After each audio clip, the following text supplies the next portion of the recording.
Hey guys, this is a video review of the DEWENWILS Wi-Fi E26, E27 bulb adapter and switch. So let's open it up and take a look.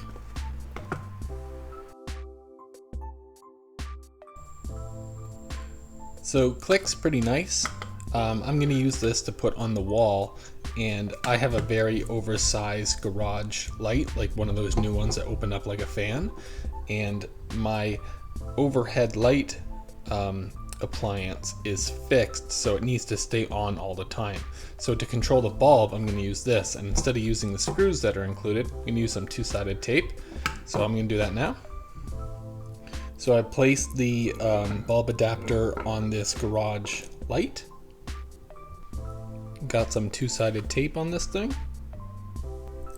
So I have it here just below the Chamberlain garage one, and it's pretty nice. You could take it on and off if you wanted to, but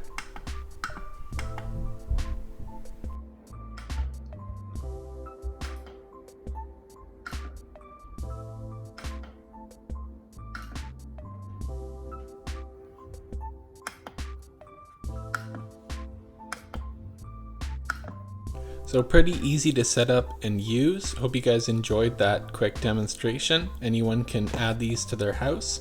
And if you like more technology, unboxing reviews and setup guides and helpful tips and how-tos, please like and subscribe and have a great day.